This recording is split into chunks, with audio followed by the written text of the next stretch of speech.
I was in the office break room, making myself a cup of coffee, when I received a call from the hospital. On the other end of the line, the doctor told me gently, "Mr. Luo, you need to come down here. Your wife, Ms. Ji Wei, has been in an accident." I froze for a few seconds. What kind of accident? I'm very sorry, but she has passed away. The coffee cup slipped from my hand and smashed onto the floor, black liquid splashing everywhere. My colleagues turned their heads in unison to look at me. I asked calmly, "Which hospital?" After hanging up, I took a taxi straight to the hospital.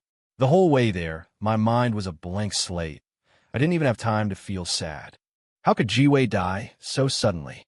A 30-year-old young woman, always in good health, with no history of illness. When I arrived at the hospital, a police officer approached me. He checked my ID, hesitated as if he wanted to say something, and then said, "Mr. Luo, please come with me." He led me to a small room where another, slightly older officer was sitting. "Mr. Luo, please have a seat." The older officer pointed to the chair opposite him. "I'm Captain Zhang. I regret having to give you this news, but we need to clarify a few things." I nodded. "What exactly happened?" Captain Zhang looked out the window and said with a hint of embarrassment, "Your wife was found in the apartment of a man named Lin Xiao. At the time, she was completely naked, and there were condoms and aphrodisiacs nearby. The forensic pathologist's preliminary assessment is that the cause of death was anaphylactic shock, likely related to the medication." I felt as if I'd been struck by a heavy blow, and my whole body went cold. Lin Xiao. Wasn't he the vice president of Ji Wei's company? I had seen him at their company annual party. He was in his early 40s, well-groomed, looking every bit the successful professional. "Are you saying my wife and Lin Xiao?" My voice trembled. Captain Zhang nodded. "Lin Xiao has been taken to the station to assist with the investigation. According to his statement, he and your wife had been seeing each other for over 6 months. Over 6 months? My head buzzed. 6 months ago, Ji Wei was celebrating my 35th birthday. She bought me an expensive watch, saying it was a reward from me, her hard-working breadwinner. I closed my eyes, and countless fragments flashed through my mind. Ji Wei's frequent overtime recently, the mysterious WeChat calls, the sudden increase in girls' nights. It turned out it was all a lie. Captain Zhang continued. Lin Xiao stated that after they took the pills last night, your wife suddenly had difficulty breathing and her body turned red. He called an ambulance immediately, but they were unable to save her. Ji Wei had a history of allergies. She was allergic to penicillin. I answered mechanically, but in my heart, I was thinking they were together, yet Lin Xiao didn't even know that. Walking out of the forensic identification room, I took one last look at Ji Wei. Terror lingered on her pale face, and her lips were purple. She looked like a completely different person from the beautiful woman in my memory. I didn't shed a tear. I only felt a sense of absurdity and emptiness. 7 years of marriage. It turned out to be nothing but a joke. Back home, everything remained exactly as it was when Ji Wei left. The stain from her lips was still on the coffee cup on the dining table, and her cosmetics were neatly arranged in the bathroom. This home, into which I'd pour my heart and soul, suddenly felt so unfamiliar. I opened her drawer, and a stack of documents caught my attention. It was a life insurance policy for a sum of 5 million, and the beneficiary was listed clearly as me. According to the date on the policy, it had been purchased 3 months ago. Just as I was puzzling over this, my phone rang. It was my mother-in-law, Luo Yan. Explained this to me clearly. How is Xiao Wei just gone all of a sudden? Her voice was sharp and piercing. I took a deep breath. "Mom, I was just about to call you. Xiao Wei. I just got back from the hospital. I hesitated, holding back the truth. It was an accidental allergic reaction. She went very suddenly. Heart-wrenching wails from my mother-in-law came from the other end of the line, along with my father-in-law's low sobbing. I promised to pick them up first thing in the morning to handle the funeral arrangements. After hanging up, I sat on the sofa, staring at our wedding photo. In the picture, her smile was radiant, her eyes full of love. I'd always thought it was real. I picked up my phone, thought for a moment, and dialed her best friend Fei's number. "Fei, something has happened to Xiao Wei." "What?" Fei exclaimed. "What happened?" After I briefly explained what happened at the hospital, there was a long silence on the other end of the line. "Luo Yan, I'm sorry. I wanted to tell you for a long time, but Xiao Wei threatened me not to say anything. My heart sank. You knew about her and Lin Xiao? Yeah, for over 6 months. At first, I tried my hardest to talk her out of it, but she said Lin Xiao treated her well and could give her the life she wanted. I gave a bitter laugh. It's okay. I don't blame you. After hanging up the phone, a thought suddenly struck me. I grabbed my laptop and logged into the cloud drive I shared with Ji Wei. The password was still our wedding anniversary. How ironic. Inside, I found the photos and chat logs automatically backed up from Ji Wei's phone. What met my eyes were intimate photos of her and Lin Xiao, along with countless explicit conversations.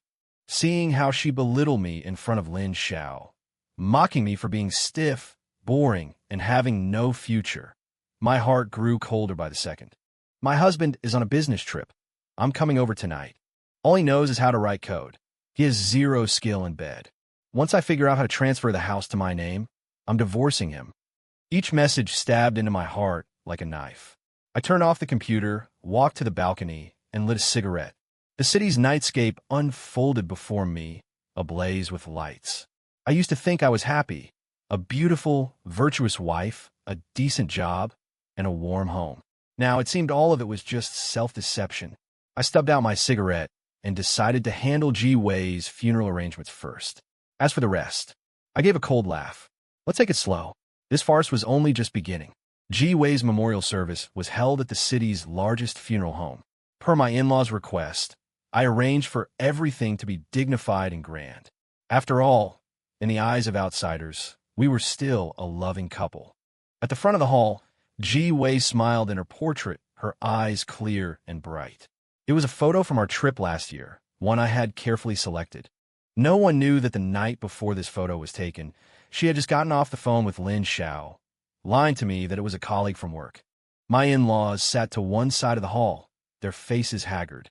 My mother-in-law sobbed continuously, while my father-in-law sat in silence, his eyes empty. I went up to comfort them, but my mother-in-law pushed me away. She was perfectly fine. How could she suddenly have an allergic reaction? The doctor said it was a drug allergy. What medicine did she take? My mother-in-law questioned me, her eyes red. I answered softly, Mom, the doctor said it might have been an allergic reaction caused by a certain prescription drug. What prescription drug? Her health has always been excellent. She never takes medicine. I avoided her gaze. The police are still investigating the specific cause. Just then, a group of people entered the hall, led by Ji Wei's younger brother, Wang Lei. Behind him were a few young men I had never seen before. They looked like his friends. Wang Lei was in his early 30s, still relying on his parents for support, and changed jobs more often than he changed clothes. Every time we met, he looked at me with disdain, mocking me for being just a code monkey and lacking his business acumen. Brother-in-law, how exactly did my sister die? He demanded bluntly, his eyes full of suspicion. I was about to answer when I saw another person walk in. It was Lin Xiao. He was dressed in a sharp suit, holding a bouquet of white chrysanthemums. His face was etched with grief, as if he had lost a close family member. The entire hall fell silent. I looked at the man who had stolen my wife, my heart churning with complex emotions. Lin Xiao bowed to my in-laws first, then walked up to me. Mr. Luo, my deepest condolences. I stared into his eyes. You are Lin Xiao, Ji Wei's colleague. He lowered his head slightly, a trace of guilt in his voice. I let out a light chuckle. Oh, colleague. At that moment, several other people walked in, evidently more colleagues from Ji Wei's company. When they saw Lin Xiao, they looked somewhat awkward, but still came forward to pay their respects. I noticed one girl whisper to another, Everyone in the company knows about those two. My mother-in-law seemed to have heard something. She looked suspiciously at Lin Xiao, then at me. After offering incense, Lin Xiao turned to leave. I suddenly called out to him, Director Lin, please wait. Since you're here, why don't you tell us about your relationship with my wife? Lin Xiao's back stiffened noticeably. We were just ordinary colleagues. Is that so? I took out my phone, pulled up a photo, and handed it to my in-laws. I found this in Ji Wei's phone backup. In the photo, Lin Xiao had his arm around Ji Wei's waist at a seaside resort, both of them beaming. My mother-in-law shot up from her seat. What? What is the meaning of this? Lin Zhao's face went pale. Mr. Luo, please respect the deceased. Respect. I laughed coldly and looked around the room. Everyone, my wife didn't die from a drug allergy. She died in Director Lin's bed. She went into anaphylactic shock after they both took aphrodisiacs. The police have already opened an investigation. The room erupted in uproar. My father-in-law bolted upright, pointing at Lin Zhao. You. He couldn't catch his breath and nearly collapsed. Wang Lei charged at Lin Zhao. You get around with my sister. With that, he was ready to strike. The scene descended into chaos. Staff rushed over to intervene while I stood off to the side, watching this farce with cold detachment. In the end, Lin Zhao left in disgrace. My father-in-law was sent to the hospital for a checkup, while my mother-in-law collapsed into a chair, unable to say a single word. Wang Lei walked up to me, his expression complex. Brother-in-law, did you know about this all along? I shook my head. Just like you, I only just found out. Then you. He stopped, hesitant. What? Think I'm not grieving enough? I asked rhetorically. 7 years of marriage, suddenly revealed to be a joke. How do you think I should react? After seeing off the last batch of mourners, I sat alone before the mourning hall. Thinking back to the scene just now, I felt no regret. Given how Ji Wei betrayed me while she was alive, there was no need for me to hide the truth for her after she was dead. That night, I returned to an empty house and shed tears for the first time. Not for Ji Wei's death, but for my own stupidity and blindness.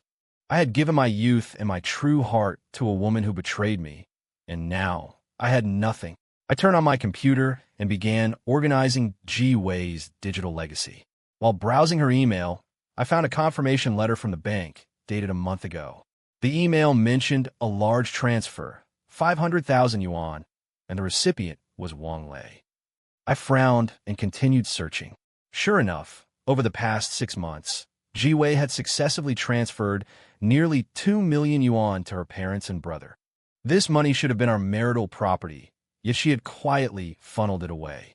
What shocked me even more was discovering that Ji Wei had been planning a divorce. She had consulted lawyers about how to secure more assets during the split. She even planned to fabricate evidence of domestic violence to completely destroy my reputation. I closed the laptop, my heart cold as dead ash. It turned out I had been living a lie all along. Ji Wei hadn't just betrayed my love.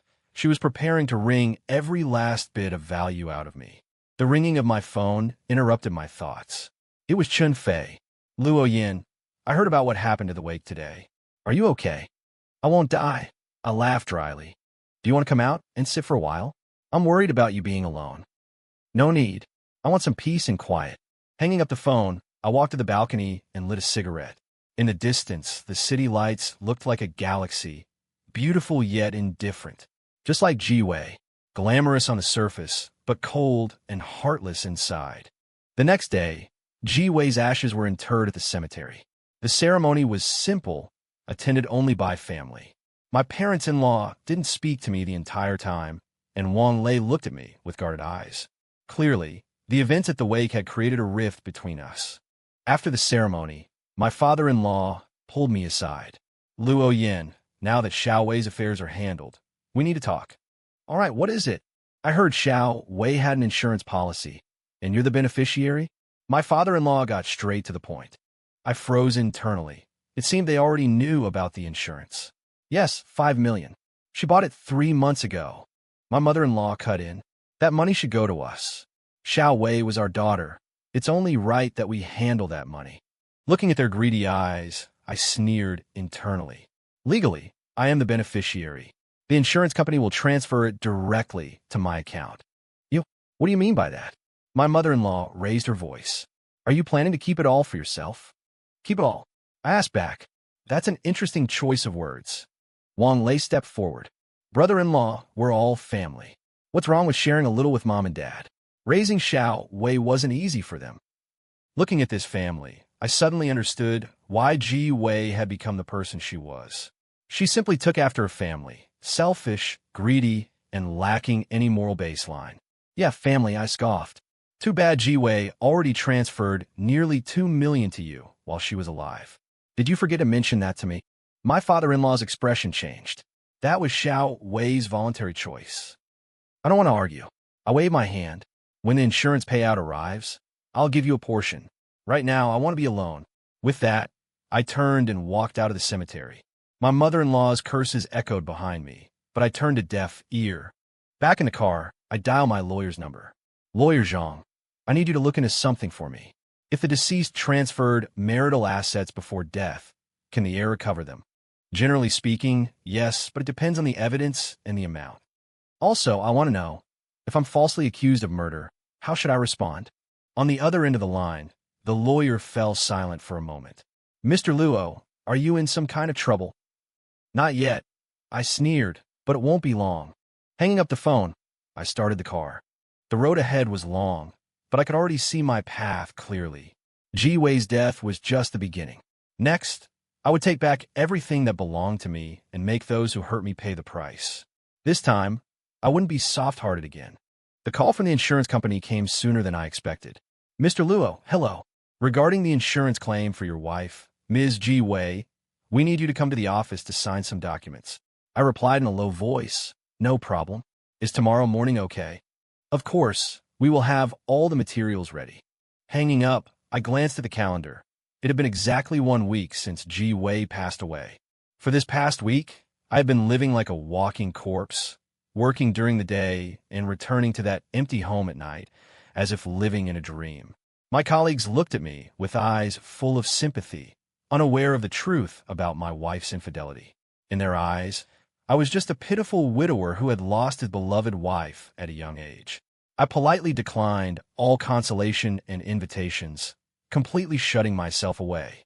The only person allowed into my world was Chun Fei. She called every day, bringing food and water to ensure I didn't suffer a breakdown.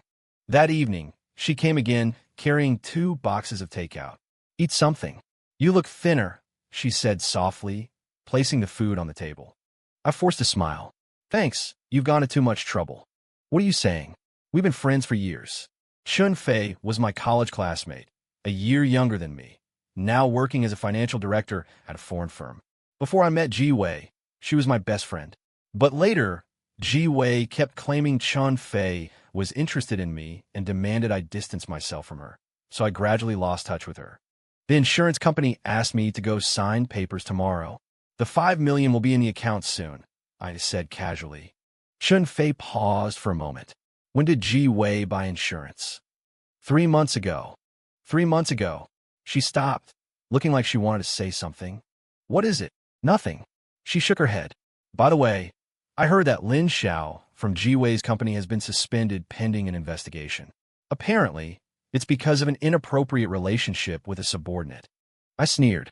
Karma comes fast. Luo Yen. Chun Fei hesitated. Do you remember 3 months ago when Ji Wei said she was going on a business trip to the south for a week? I nodded. I remember. She said she was going to Guangzhou to meet clients. Actually, she went to Sanya with Lin Xiao. I saw photos she posted on her moments. Even though no people were visible, the location tag was a resort in Sanya. Later, when she realized I'd seen them, she blocked me. I clenched my fists, fingernails digging deep into my palms. The week Ji Wei went to Sanya happened to be our 7th wedding anniversary. I had waited alone at home for her return, even preparing a surprise, while she was enjoying herself at the beach with her lover. So, she probably decided to buy the insurance around that time. My voice turned cold. Maybe her conscience kicked in, she felt guilty, and wanted to leave me some compensation. It's also possible she was already planning a divorce. Chun Fei said cautiously. Buying insurance was to protect herself. She just didn't expect. I stood up and walked to the window. Regardless, this is what she owes me. After dinner, Chun Fei left. I sat before the computer, continuing to comb through Ji Wei's emails and chat logs.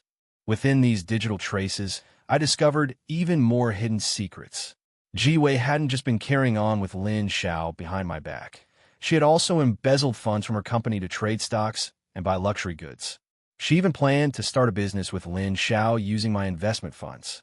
The more I investigated, the more shocked I became. On the surface, Ji Wei was a gentle and virtuous wife, but in reality, she was a calculating woman. I was merely a tool for her to achieve her goals, to be ruthlessly discarded once I had no more utility. Just as I was immersed in these discoveries, the doorbell rang. I opened the door to find Wang Lei. "Brother-in-law, sorry to disturb you." He walked in with a grin, looking around. "Getting used to living alone?" I didn't answer, simply pouring him a glass of water. "What's up? You're going to collect the insurance money tomorrow, right?" He got straight to the point. "Mom and Dad want to know, how much are you planning to give them?" I set down glass. "The insurance hasn't even arrived yet, and you're already this anxious?" "It's not that we're anxious." He laughed awkwardly. "We just want to know in advance so we can manage family affairs. Dad hasn't been well lately. He needs medical treatment." "Medical treatment?" I interrupted him. "Last month, Ji Wei transferred 500,000 to you, and another 300,000 just the other day. Where did all that money go?" Wang Lei's expression changed. "That was Xiao Wei's own money. She could spend it however she liked." "Is that so? As her husband, how come I didn't know she had so much of her own money?" "You..." Wang Lei was lost for words, then immediately changed his tune. "Brother-in-law, let's not beat around the bush. My parents want you to take 2 million of the 5 million and give the rest to us. After all, Xiao Wei is gone, and you two didn't have any children. It's all the same whoever gets the money." I sneered. "Legally, this money belongs entirely to me. I will be perfectly within my rights to give you nothing. But for Ji Wei's sake, I'll give you some. As for how much, we'll talk after the money hits my account." Wang Lei's face darkened. "Brother-in-law, don't be ungrateful. My parents could accuse you of murder, believe it or not." "Murder?" I laughed. "On what grounds? Xiao Wei was perfectly healthy. So how did she die? And in another man's bed, no less." "No one believes in that kind of coincidence," Wang Lei said sinisterly. "Besides, you're the sole beneficiary. The motive is obvious." I stood up and walked up to him. "Are you threatening me?" "It's not a threat. It's a reminder." He took a step back. "My parents only had one daughter. They're grieving having to bury their child. Be smart, split the money, and we can all go our separate ways on good terms. Otherwise..." "Otherwise what?" I stepped closer. Wang Lei's eyes shifted nervously. "Then we'll see you in court." After seeing Wang Lei out, I sat calmly back on the sofa. Just as I thought, they were after the insurance money, even going so far as to threaten me with a murder accusation. That actually gave me an idea. I picked up my phone and dialed Chen Fei. "Fei, I need a favor." "What is it?" "Can you help me look into Wang Lei's recent activities, especially his financial flows?" Chen Fei hesitated. "That's a bit difficult, but I can try. I have a friend who works at a bank." "But why do you suddenly want to investigate him?" "He just came over and threatened me. He said if I don't give them a share of the insurance money, they'll accuse me of murdering Ji Wei." "What? That's outrageous," Chen Fei said angrily. "All right, I'll definitely get to the bottom of it for you. I've met Ji Wei's brother a few times. You could tell just by looking at him that he's no good." After hanging up, I went to the study and opened the safe. Inside were important documents belonging to Ji Wei and me, including property deeds, car titles, and some investment certificates. After looking through them, I realized the registration for Ji Wei's car was missing. The car, worth over 600,000, was the birthday gift I had given her last year. I immediately logged into my banking app and saw that the car loan payments were still being deducted as normal. That meant the car was still there, but the documents had been taken.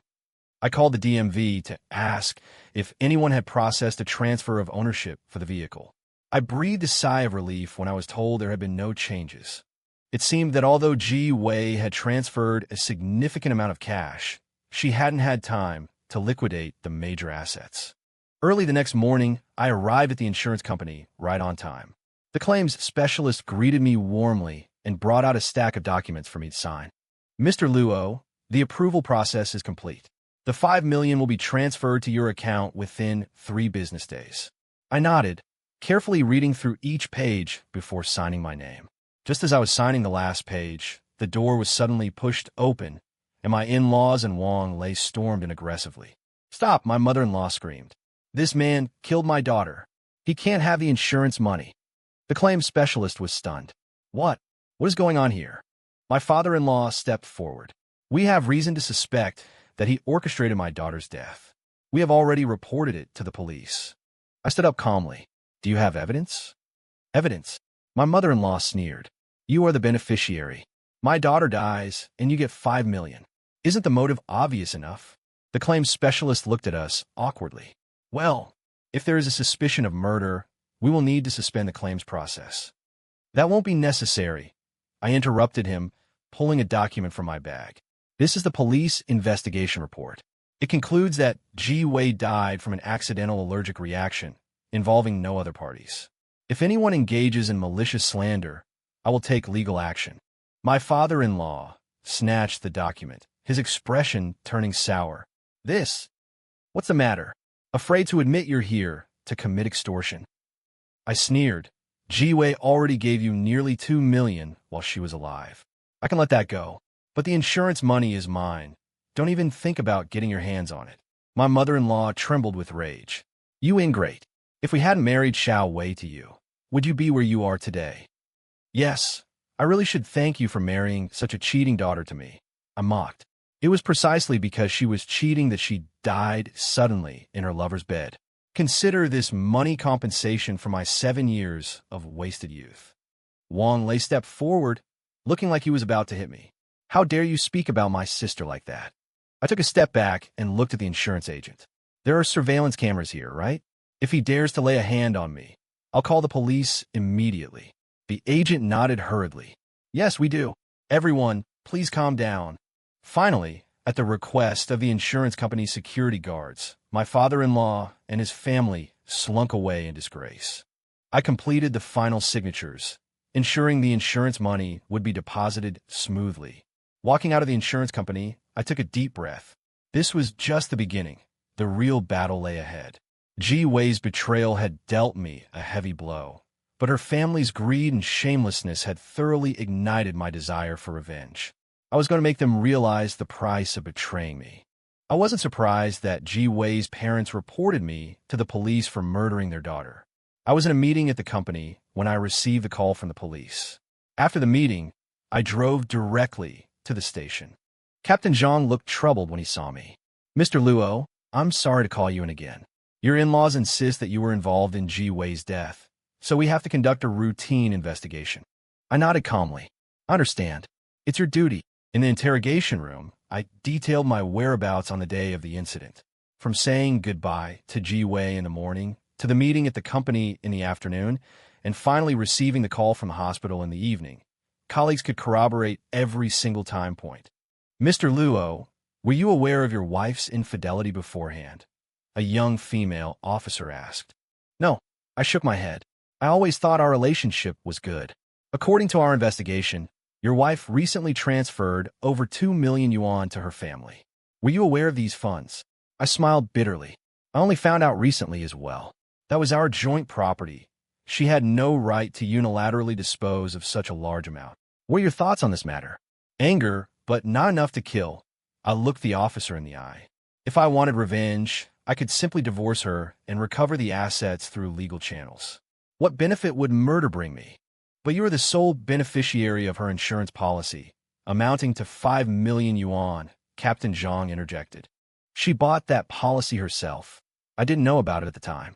Besides, if I really wanted to murder her, would I choose to have her die in a lover's bed, casting suspicion of murder upon myself? Wouldn't that be shooting myself in the foot? Captain Zhang nodded. That point does make sense. After more than 4 hours of questioning, the police finally let me go home. Before I left, Captain Zhang instructed me not to leave the city for the time being and to cooperate with any follow-up investigations. When I got home, I found Chun Fei standing at the door, holding a bag. Where have you been? I've been calling you, but no one answered, she asked with concern. The police station. Ji Wei's parents reported me for murdering her. Chun Fei's eyes widened. That's outrageous. How could they do that?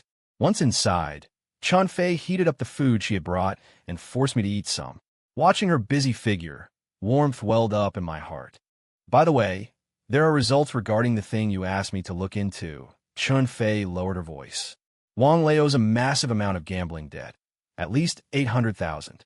That money was likely used to pay off his debts. Gambling debt. I was somewhat surprised. I thought he was just a lazy, good-for-nothing. I didn't expect him to be a gambling addict, too. Yeah, and he's still gambling now.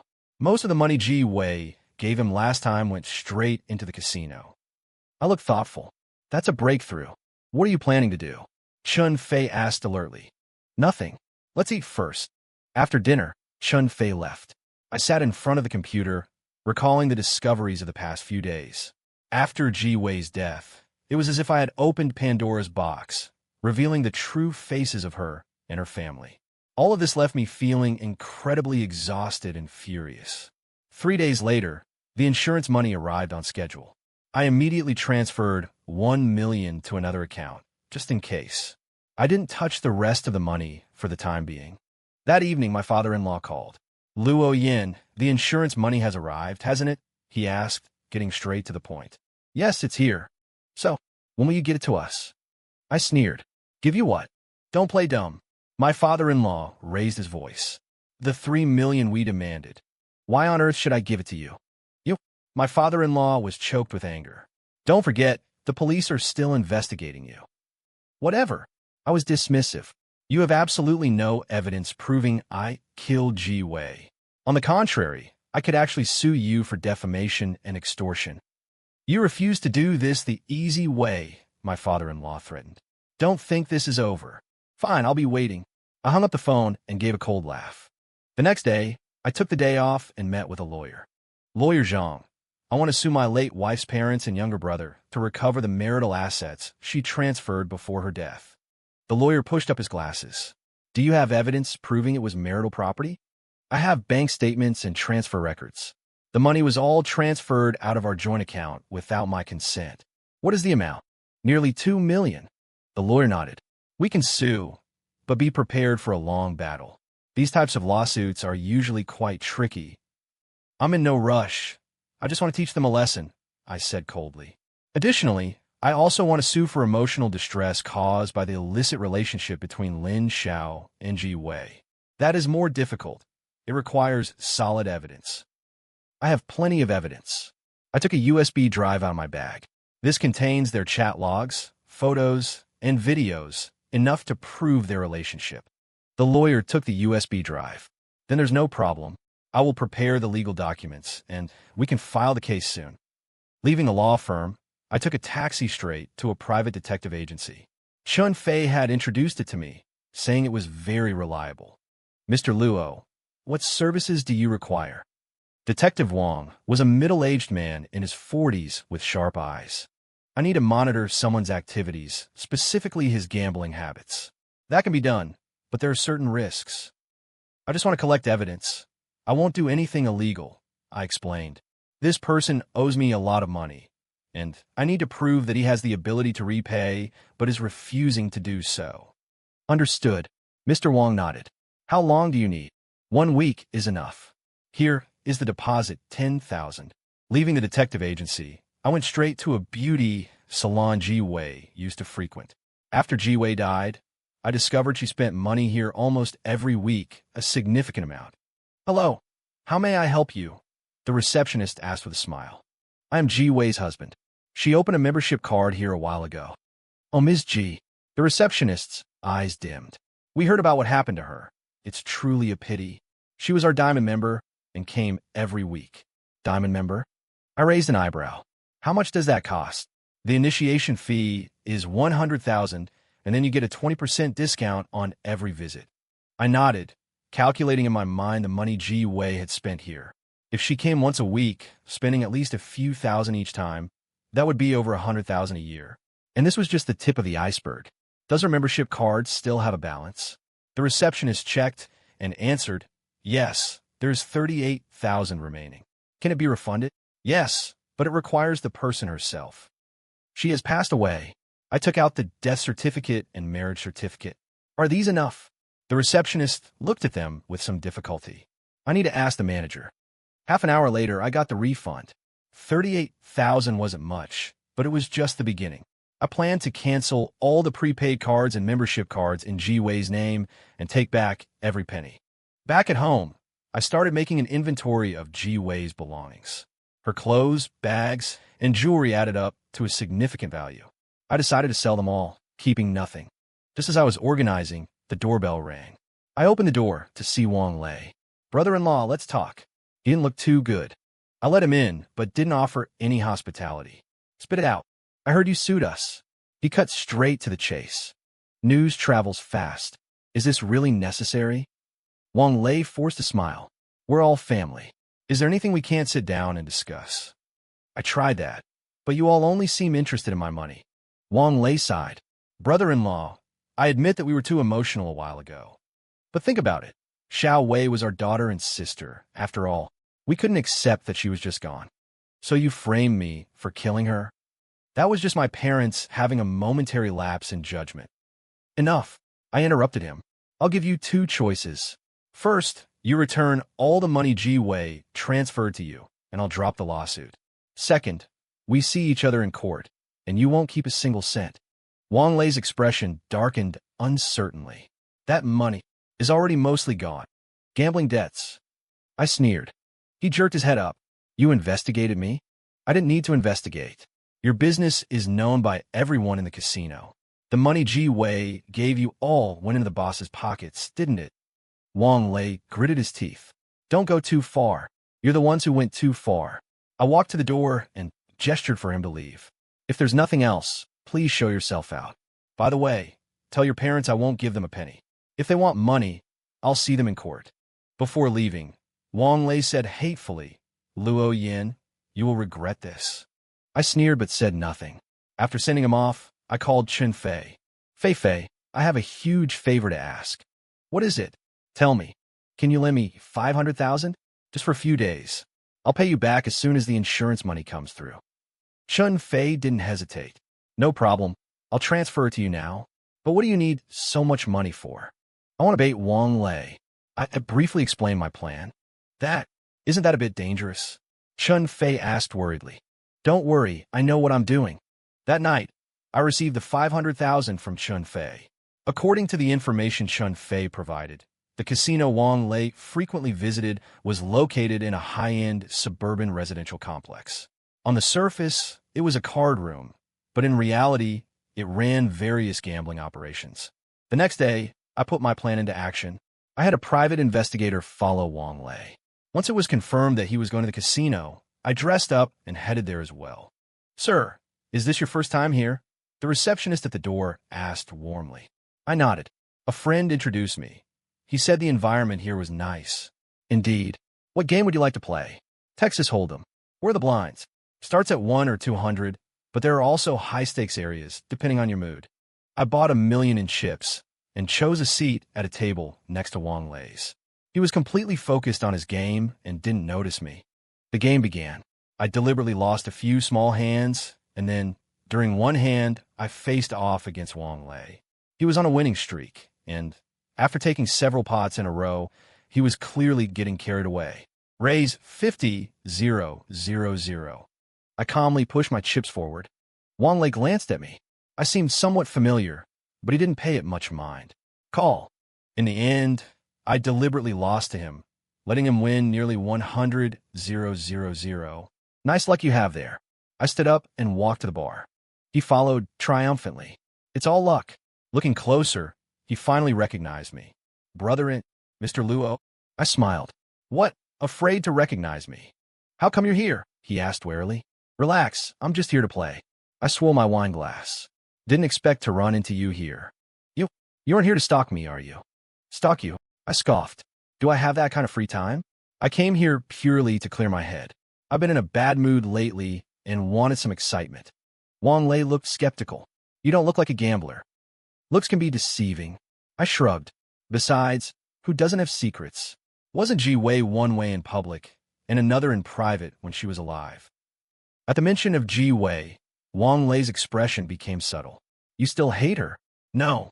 I shook my head. I've just seen through it all. Life is short. Why be troubled by fake feelings? After chatting for a bit, I deliberately feigned a hint of drunkenness. All right, I should head back. You carry on. Don't let me spoil your fun. Wait, Wang Lei stopped me. You really won't tell my parents I'm gambling here? I laughed loudly. Why would I bother? Besides, even if I told them, so what? They can't control you anyway. Wang Lei breathed a sigh of relief.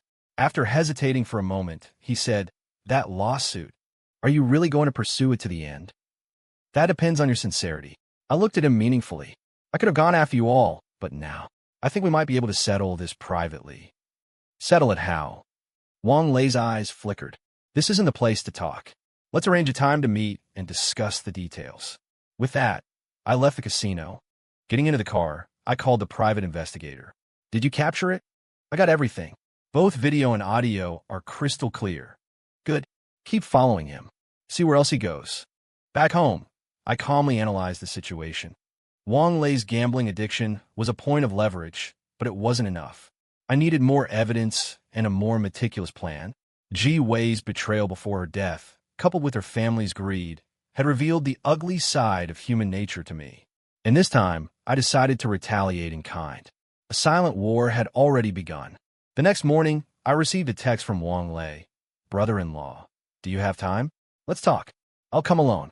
I replied, 12 o'clock, Westlake Cafe. Approaching noon, I arrived at the meeting spot 30 minutes early. I chose a window seat that offered a clear view of the entrance. I instructed the private investigator to stay outside and record our conversation. Wang Lei arrived on time, surprisingly without his usual slouching, flippant demeanor. Brother-in-law, what are you having? It's on me, he offered proactively. No need. I've already ordered, I responded coldly. If you have something to say, get straight to the point. Wang Lei sighed. About the lawsuit. I discussed it with my parents. What will it take for you to drop it? It's simple. Pay me back. That, I can't come up with that much right now. Wang Lei scratched his head. I can scrape together 500,000 at most. The rest. I can accept installments, but I need collateral, I interrupted him. For instance, that villa in your hometown. Wang Lei looked troubled. That house is my mom's prized possession. She'll never agree to it. Then there's nothing to discuss. I made a move to leave. Wait. Wang Lei hurriedly grabbed my wrist. Is there any other way? I feigned deep thought for a moment. How about this? You pay back the 500,000 first, and I'll give you 6 months for the rest. However, you have to write an IOU admitting that you misappropriated this money without permission, and that it wasn't voluntarily given by Ji Wei. Isn't that a bit much? Why? Can't bring yourself to write it. I sneered. Would you prefer the court to investigate your gambling debts? That won't just be a money issue. What will your parents think when they find out you took their money to gamble? Wang Lei's face turned pale. Don't threaten me. I'm simply stating facts, I said calmly. Lots of people saw you at the casino last night. I could easily find a few witnesses to prove you have a gambling habit. How do you think the court will view the testimony of a gambler? Wang Lei remained silent for a long time before finally compromising. Fine, I'll write the note. But you have to promise not to tell my parents about the gambling. Agreed, as long as you pay on time. We arranged to meet at the law firm in 3 days to sign the formal repayment agreement. Wang Lei would pay 500,000 up front and clear the rest over 6 months. After sending Wang Lei away, I called the private investigator. Did you get that on tape? I have it all. The audio is clear. Good. Keep eyes on him. See what his next move is. For the next 2 days, I went about my work as usual while keeping a close watch on Wang Lei's movements. According to the investigators' reports, Wang Lei was scrambling to raise money, even visiting several microloan agencies. On the 3rd day, I arrived at the law firm as agreed. Lawyer Zhang had the agreement ready, waiting only for Wang Lei's signature. However, after waiting for an hour, Wang Lei still hadn't appeared. He isn't coming, I told Lawyer Zhang calmly. Do you want to wait a bit longer? No need. I stood up. Proceed with the litigation. I'm going to make them pay. Walking out of the law firm, I received a text from the investigator. Target is meeting with a man. They seem to be discussing a strategy. I immediately called back. Who is it? Looks like a lawyer. They're discussing how to counter your lawsuit. I let out a cold laugh. Good. Keep tracking them. Document their every move.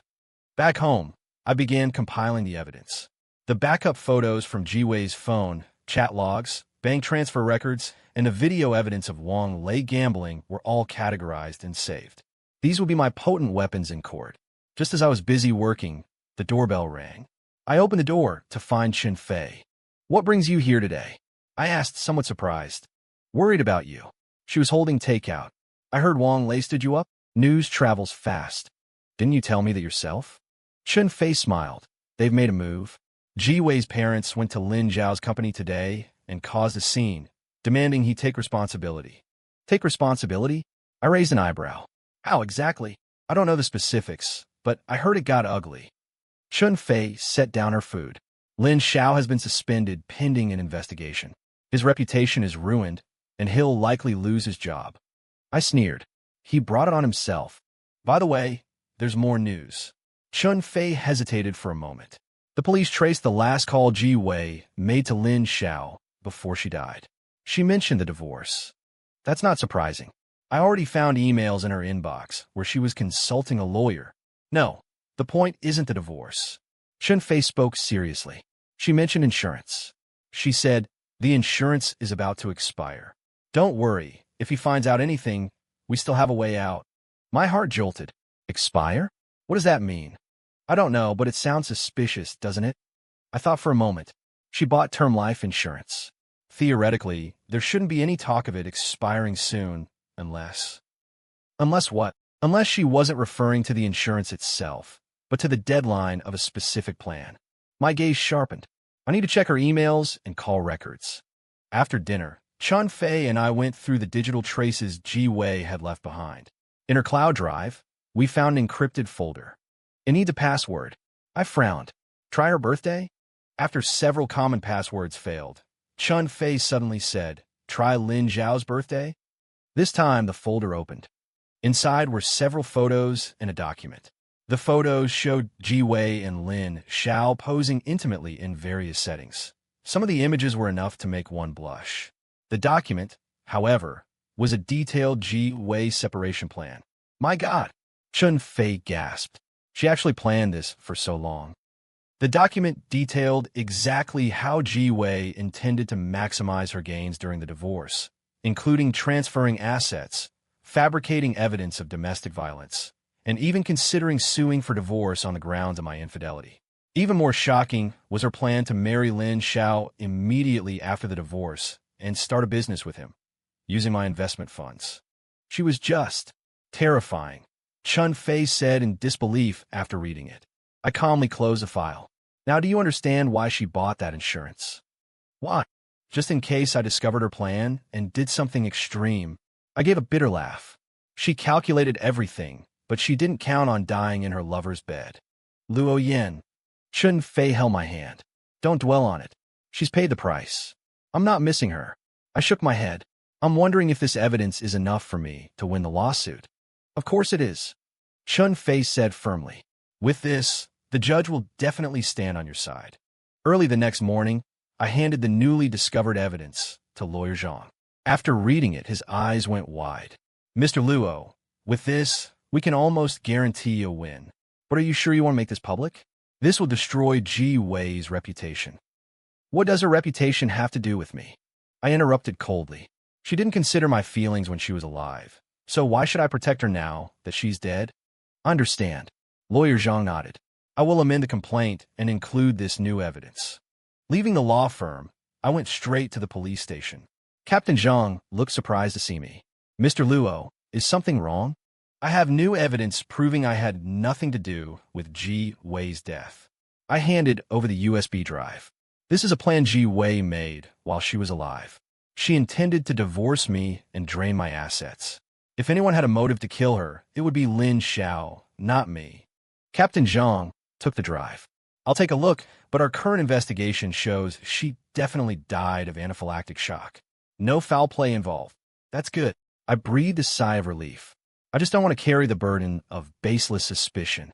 Walking out of the station, I received a text from Chun Fei. Wang Lei just left the loan shark's place. He borrowed 200,000. I replied, he's digging himself deeper and deeper. In the days that followed, I focused my energy on work and the lawsuit. Ji Wei's parents finally received the court summons. Panicked, they called me, asking to settle. Luo Yin, can't we resolve this privately? Why drag it to court? My father-in-law's tone had softened. Why didn't you think of that sooner? I sneered. Where did that bravado go from when you framed me for murder? That was just a moment of confusion, for the sake of us being relatives. Save it. I interrupted him. See you in court. The trial date was set for early next month. During this time, the private detective sent news that the loan sharks Wang Lei owed had started collecting, and he was being forced to go into hiding to dodge his debts. I watched from the sidelines with a cold eye, feeling no sympathy whatsoever. This was the result he had brought upon himself. At the same time, I was closely monitoring Lin Zhao's situation. According to Chun Fei's information, he had been formally fired by his company, his reputation in tatters. Ji Wei's parents were even threatening to sue him for causing their daughter's death. Everything was developing exactly as I had predicted. Ji Wei's death was like opening Pandora's box. The sins and greed that were once hidden were now all exposed to the sunlight. And I simply watched all of this quietly, waiting for the final judgment. The night before the lawsuit, I received a call from an unfamiliar number. "Hello, is this Luo Yin?" The voice on the other end was low. "It is. May I ask?" "I'm Lin Xiao." I gripped the phone tighter. "What do you want? Can we meet? There's some things I think you should know." Although I was wary, curiosity drove me to agree. We arranged to meet at a secluded cafe at 9 o'clock that evening. When I arrived at the meeting spot, Lin Xiao was already waiting there. Once full of high spirits, he now looked haggard, with dark circles under his eyes. "Thank you for being willing to come." He stood up and extended his hand. I didn't respond to his handshake. "Just say what you have to say." Lin Xiao gave a bitter smile and pulled his hand back. "I know you hate me. You have every reason to." "I don't hate you." I sat down. Ji Wei chose to cheat. You two were mutually attracted and took what you needed from each other. Why should I hate you? You. Lin Xiao was stunned for a moment. "I thought you would." "Would what? Be hysterical? Be devastated?" I sneered. "That would only make me look ridiculous." Lin Xiao fell silent for a moment. "I came today to tell you some things. About Ji Wei. She wasn't as simple as you imagine." "I know that." "No, you might not fully understand." Lin Xiao took a deep breath. Ji Wei approached me with a purpose. She knew I had some status in the company and wanted to use me to help her brother find a job. Later, she realized I had feelings for her, so she used that to seduce me step by step. The corners of my mouth lifted slightly. "So, you're the victim now?" "No."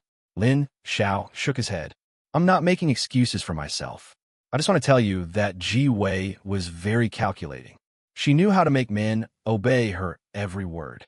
For example, she told me that you beat her often and controlled her every move." Lin Zhao's expression was complex. "She said you appeared gentle on the surface, but were a tyrant in private, not allowing her to have friends, let alone work." I sneered. "And you believe that?" "At first, I did," Lin Xiao admitted frankly. "But later, I slowly realized something was off. Her injuries were always in hidden places, and she had a perfect explanation every time. Once, I chatted with her parents, and they said you treated her very well and never laid a hand on her."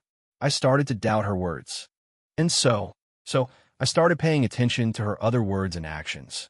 She told me she had a house and a car before marriage, all given by her parents. But one time she drank too much and let it slip that your parents bought the house, and the car was a birthday gift from you. I nodded slightly. "Go on." "What shocked me the most was that she actually planned to transfer all your assets away after the divorce. She said she had a foolproof plan to make you leave the marriage with absolutely nothing." Lin Xiao smiled bitterly. "That kind of method, it's too ruthless. You got scared." "To be honest, yes." Lin Xiao looked directly into my eyes. "I thought, if she could treat a husband she lived with day and night for 7 years like that, she would do the same to me in the future." I looked at the man before me who had once stolen my wife, feeling not a shred of pity. "Do you regret it now?" "It's not regret, it's clarity." Lin Xiao shook his head. "I'm not innocent. I knew she was married and still got involved with her. That is my fault. But I thought you should know the truth." "What truth?" Lin Xiao lowered his voice. "In the last few days before she died, she kept saying strange things like time is running out and must act fast. I thought she was referring to the divorce plan, but thinking back now, my heart skipped a beat. Are you saying?" "I can't be sure." Lin Xiao gave a wry smile.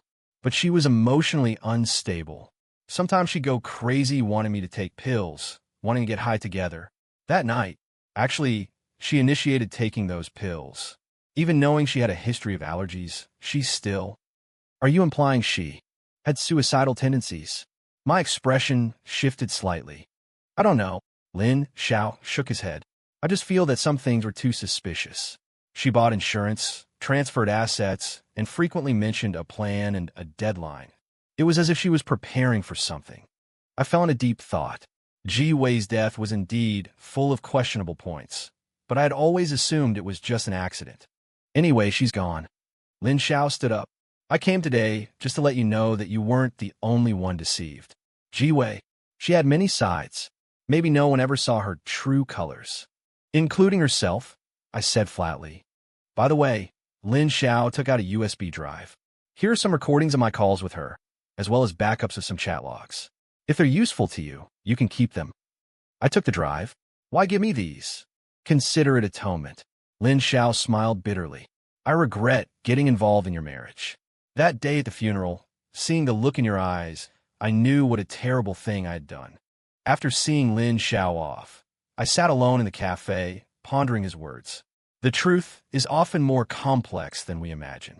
What kind of person was Ji Wei, really? Why'd you go down that path? These questions might never have answers. Returning home, I immediately checked the USB drive Lin Xiao gave me. It indeed contained a large number of call recordings and chat logs. Listening to how Ji Wei belittled me in front of Lin Xiao and how she planned to drain my assets, my heart grew colder and colder. One conversation in particular caught my attention. What if he finds out? Lin Xiao's voice. He won't. He trusts me too much. Ji Wei chuckled softly. Besides, I've already made a backup plan. What plan? Insurance. If he really finds out at worst.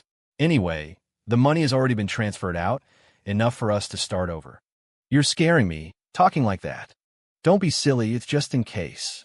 In another 2 months, it will all be over. 2 months. I recall the date of Ji Wei's death. It was exactly 6 weeks after this conversation. Was she really planning something? I suddenly remembered a detail. While she was alive, Ji Wei was always responsible for preparing various vitamins and health supplements for me, once every morning and evening. During the time before she died, I often felt unwell after taking those pills, but I thought it was just caused by work stress. I hurriedly opened the medicine cabinet and found the vitamins Ji Wei had prepared for me. These pills looked ordinary, but who knew what was actually inside them? I took out my phone and dialed Chen Fei. Fei, can you do me a favor? I have some pills here, and I want to find someone to analyze their composition. It's so late. Why the sudden thought? Chen Fei asked in confusion. I suspect Ji Wei might have been planning something. I briefly explained the situation. Oh my God, are you saying she might have wanted to? That's too terrifying. Chen Fei was shocked. I have a friend in med school. I can ask him. Early the next morning, I handed the pills to Chen Fei, and she went to have them tested. Then, I went straight to the courthouse to prepare for the lawsuit against Ji Wei's parents.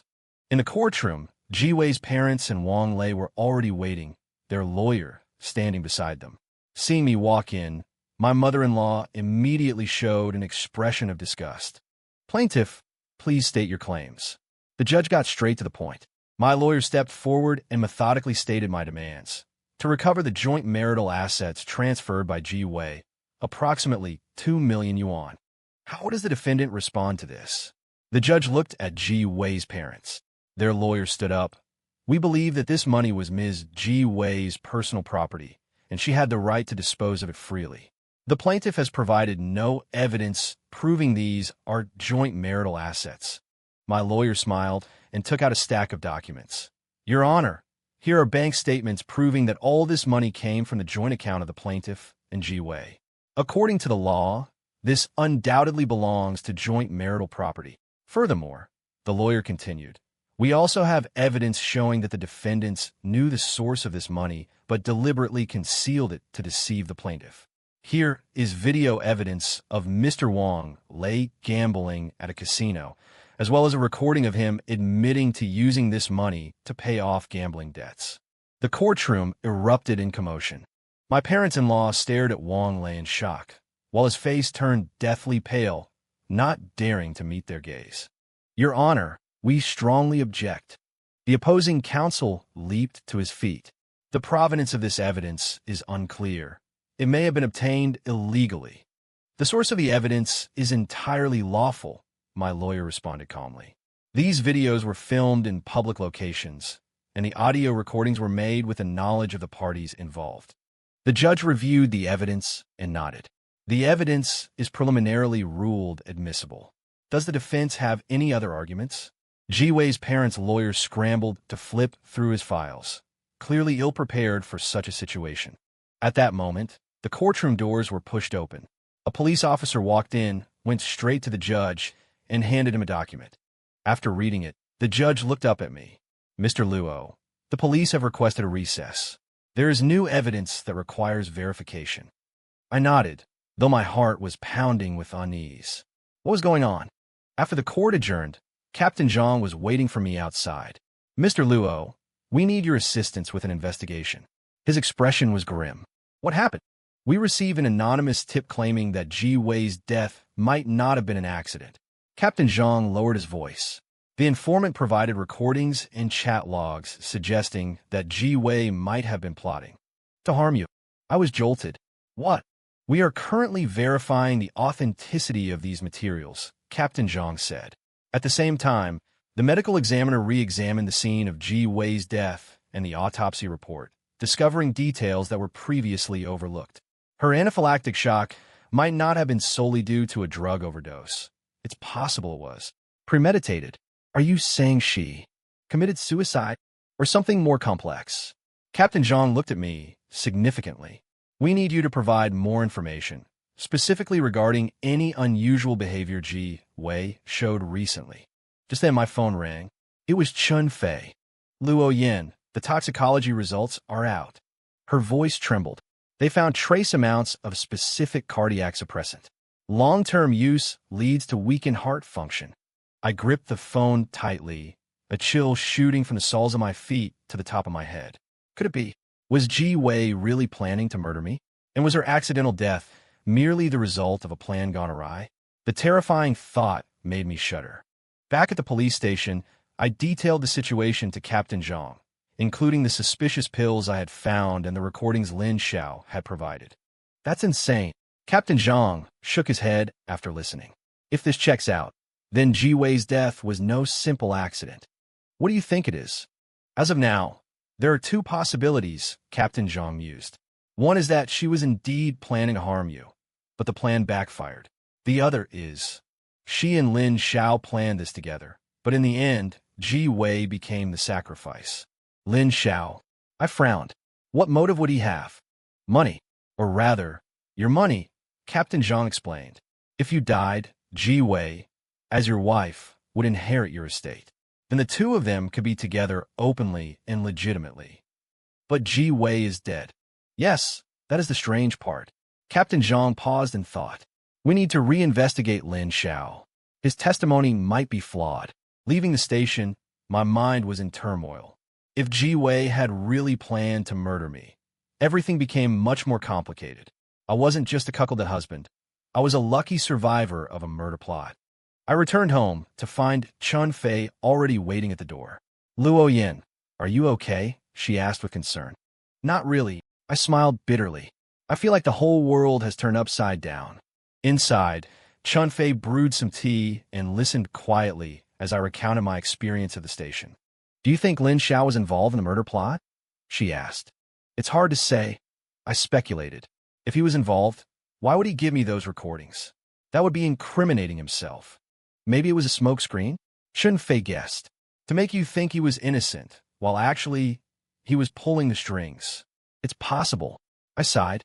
Right now, it seems anyone could be the killer. Maybe even me. Chun Fei held my hand tightly. "Don't let your imagination run wild. The police will get to the bottom of this." The next few days were a living nightmare. The police reinterrogated Lin Xiao and investigated Ji-Wei's activities and contacts prior to her death. I was asked to come in multiple times to assist with the investigation and answer detailed questions. The lawsuit with Ji-Wei's parents was put on hold, but their attitude toward me had visibly changed. Their initial hostility and greed had turned into fear and avoidance. Evidently, the possibility of murder had shocked them as well. A week later, Captain Zhang asked me to come to the police station, stating he had an important discovery to share with me. After a detailed investigation, we've reached a conclusion. Captain Zhang's expression was grave. Ji-Wei was indeed planning a criminal act, and the target was very likely you. My heart sank. Is there concrete evidence? Yes. Forensics found trace residues of a cardiac inhibitor among her personal effects, consistent with the composition of the pills you provided. We also discovered a large number of search queries regarding drugs and toxins on her laptop. My God, I murmured. But this is the most critical piece of evidence. Captain Zhang handed me a photograph. We found this in her cloud backup. It was taken 3 days before her death. In the photo, Ji Wei was standing with an unfamiliar man, looking quite intimate. The man was holding a small vial, and they were both smiling eerily. Who is this man? An underground drug dealer who specializes in providing gray market substances, Captain Zhang explained. We've already arrested him. According to his confession, Ji Wei purchased a hard-to-detect toxin from him capable of mimicking the symptoms of a heart attack. I drew a sharp breath. She really was going to kill me. It appears so. Captain Zhang nodded, and the plan was quite comprehensive.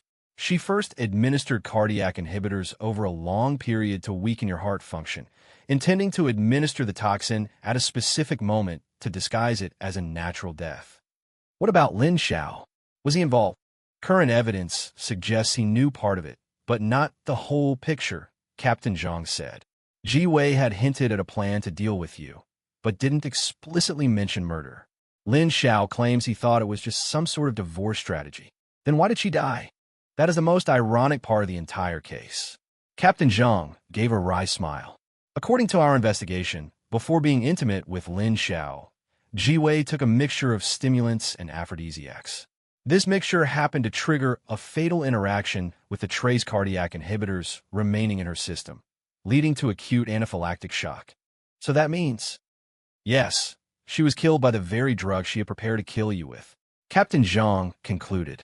A perfect irony. I remained silent for a long time, unsure how to react.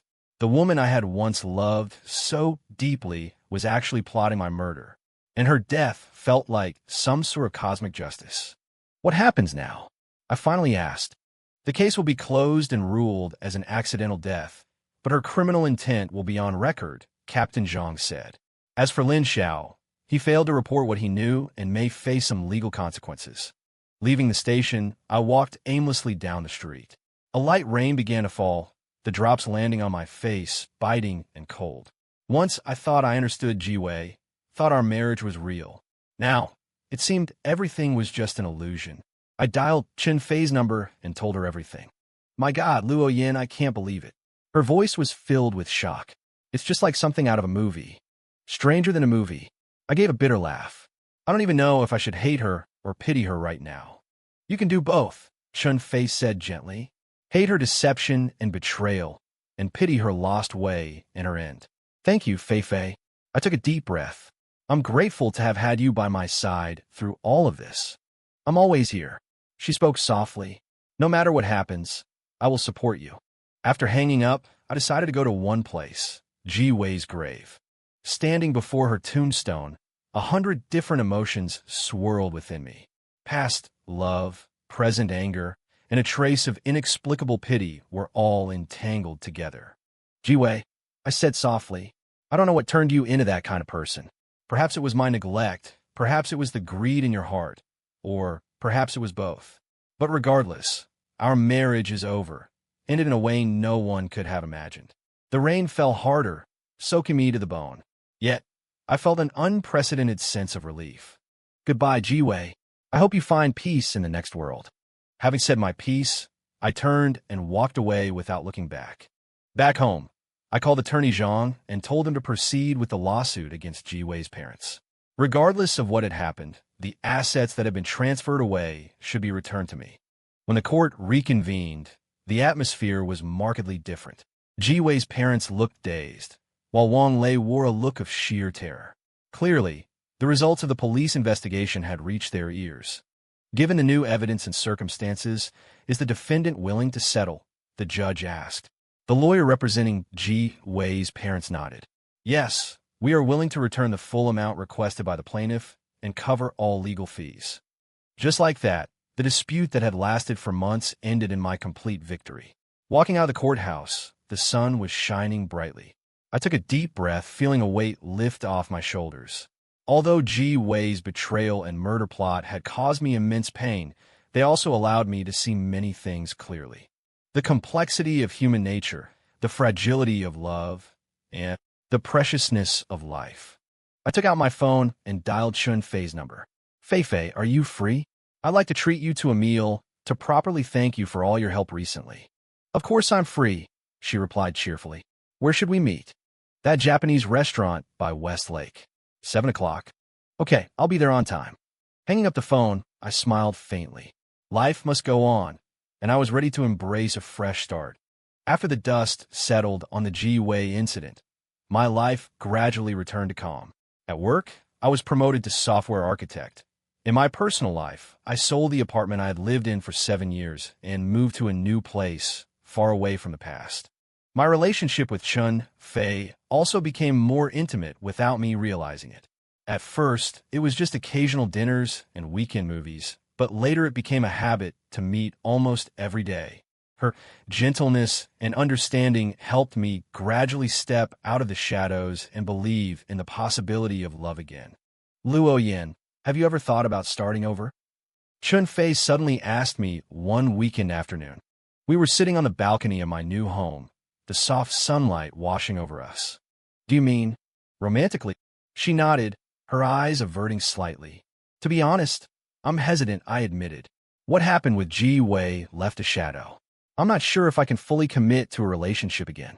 That's normal, Chun Fei said understandingly. Anyone would be cautious after being hurt like that. But I turned to her, maybe everything would be different if I met the right person. Chun Fei blushed slightly. Have you met someone like that? I looked into her eyes. I saw the warmth and sincerity I was familiar with, along with a hint of anticipation. In that moment, I suddenly understood my own feelings. I think I already have. And so, we naturally came together. There were no grand declarations of love, no deliberate courtship. Everything felt like a preordained arrangement of fate. The days with Chun Fei were peaceful and beautiful. Unlike Ji Wei, she didn't need a luxurious life or the satisfaction of vanity. She appreciated simple happiness, cooking with me, reading, or just sitting quietly together, each busy with our own things. 6 months later, we decided to officially move in together. On moving day, Chun Fei accidentally found a box I had kept. Inside were some of Ji Wei's belongings, photos, letters, and small trinkets. You still kept these? She asked, somewhat surprised. As a reminder, I answered softly, to remind me not to make the same mistakes again. Chun Fei thought for a moment, then smiled and said, I think you should throw them away. Why? Because you don't need these negative reminders. She held my hand. Let the past stay in the past. We should look forward and create our own memories. Her words warmed my heart. Indeed, while let the shadows of the past continue to cast a gloom over my present happiness. So, I decided to make a clean break. I dumped out the contents of the box.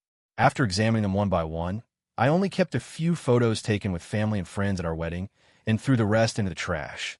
How does it feel? Chun Fei asked. Like a heavy burden has been lifted. I let out a long sigh of relief. The days that followed were even more relaxed and joyful. Chun Fei and I spent every holiday together and planned our future. Being with her, I learned to express my feelings and thoughts more, instead of burying everything deep inside like I used to. One evening a year later, I took Chun Fei to that Japanese restaurant by West Lake, the very place where we had officially started dating. Is today some special occasion? She asked curiously. Sort of. I smiled mysteriously. You'll find out in a bit. Halfway through dinner, I excused myself to go to the restroom, though in reality, I was checking with the staff to ensure everything was ready. When I returned to my seat, the waiter served a specially prepared platter of sushi. Resting in the very center was a diamond ring. Chun Fei covered her mouth in surprise, tears glistening in her eyes. Fei, over the past year or so, you've made me believe in love again. I got down on one knee, took out the ring, and asked, will you marry me? Yes, I will, she answered without hesitation, throwing herself into my arms. The other diners in the restaurant applauded and cheered for us. In that moment, I felt infinitely happy. The wedding was scheduled for the following spring, 6 months later. We decided on a simple, intimate ceremony, inviting only our closest family and friends. While preparing for the wedding, I occasionally thought of Ji Wei. It wasn't out of longing, but rather a strange sense of reflection. If she hadn't chosen betrayal, if she had cherished our marriage, perhaps everything would have been different. But the past cannot be changed. All I can do is cherish the present and be kind to the future. Unexpectedly, a week before the wedding, I received a letter from Ji Wei's parents. In it, they expressed their apologies, hoping I could forgive their past unreasonable behavior.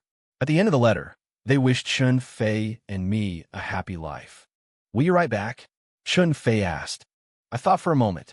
Yes, regardless of everything, the grievances of the past are over. A new beginning should be free of burdens. So, I wrote a brief reply, accepting their apology and wishing them peace in their old age. As for Wang Lei, rumor has it that he fled the area due to gambling debts, his whereabouts unknown. Lin Xiao, on the other hand, received a suspended sentence for concealing information and now works as a regular clerk at a small company. On the day of the wedding, the sun was bright and a gentle spring breeze was blowing. Chun Fei wore a simple yet elegant wedding dress, looking so beautiful that she made my heart race. Under the gaze of our family and friends, we exchanged vows and rings. In that moment, I felt a sense of grounding and happiness unlike anything I had ever known. "I love you, Luo Yin," Chun Fei whispered in my ear. "I love you too, my wife." I held her tightly. This time, it's truly for a lifetime. After the wedding, we went to the Maldives for our honeymoon.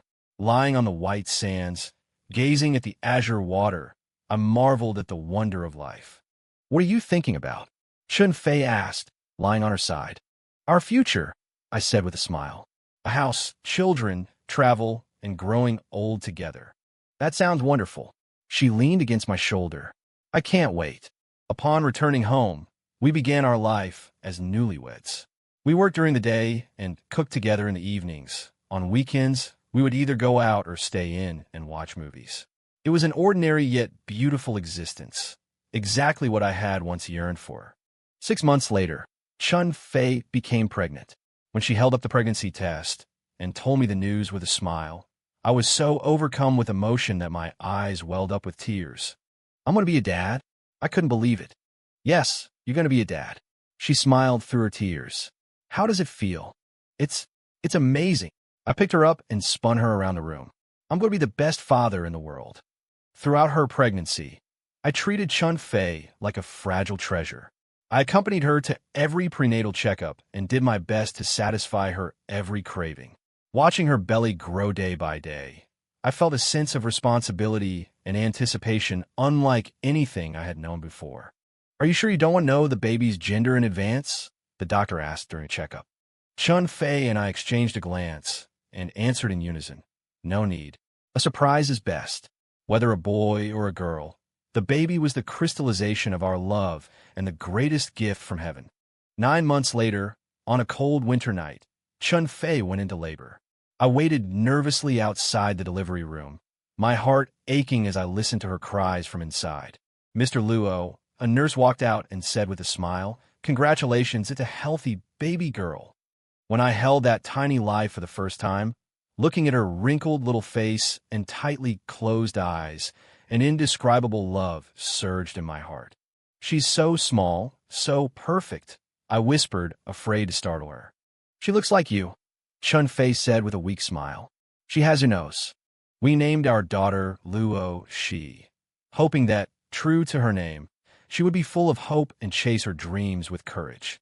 Life became even more fulfilling and beautiful with Cece. Although we had to face the various challenges of a newborn, nighttime crying, changing diapers, soothing her to sleep, it was all incredibly worthwhile. Watching Cece grow day by day, from rolling over to crawling, from babbling to toddling, every tiny step of progress filled me with ecstasy. "Daddy," the first time Cece said that word, I was so moved that tears streamed down my face. "She called me Daddy," I said excitedly to Chun Fei. "She recognizes me." Chun Fei smiled and shook her head. "Of course she recognizes you. You dangle yourself in front of her every day." When Cece was 3, Chun Fei and I decided to take her back to our hometown for the Chinese New Year. Passing a toy store, Cece took a fancy to a doll and clamored to buy it.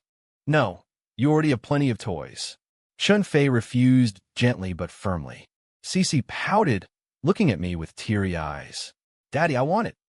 Faced with my daughter's pleading, my heart almost softened, but I stuck to Chun Fei's principles. Cece, it's not that mommy and daddy don't love you, but we don't want you to get in the habit of wanting everything you see. I squatted down to look her in the eye. How about we buy it for you on your birthday? Cece nodded in disappointment and obediently left the store with us. Thank you for not giving in.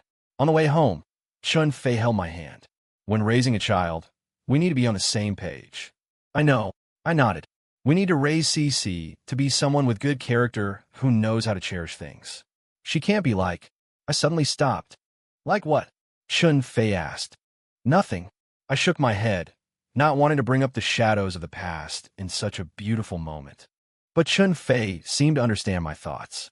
She squeezed my hand gently. Don't worry, Cece will be wonderful. With a father like you, how could she not be?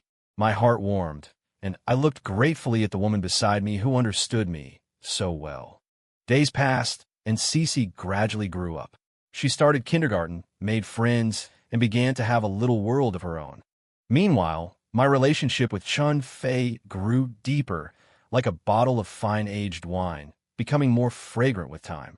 Occasionally, when I watched Chun Fei and Cece playing together, I would feel a deep sense of satisfaction and happiness. This was the life I wanted, simple and real. Sometimes fate deals us unexpected blows, but it also delivers the most precious gifts at the most appropriate moments. For me, that gift was Chun Fei and Cece. They made me realize that true happiness lies not in possessing wealth or status, but in inner peace and the company of family. Ji Wei's betrayal and murder plot, though once causing me immense pain, also taught me to cherish the present and the people around me. Now, when I look back on the past, there's no longer anger or sorrow, only a sense of relief and gratitude. Grateful for fate's arrangement, allowing me to see the truth in time, find true love, and start a new life. This, perhaps, is the greatest gift that life brought me. In the winter, when Cece was 5, our whole family went on a trip to Hokkaido to ski. It was Cece's first time seeing snow. She was incredibly excited, jumping and hopping in the snow, refusing to go inside, even though her little face was frozen red. Daddy, snow doll. She pulled my hand, wanting me to help her build a snowman. I crouched down and helped her mold the snow into a ball. Like this, first roll a big one for the body, then roll a small one for the head.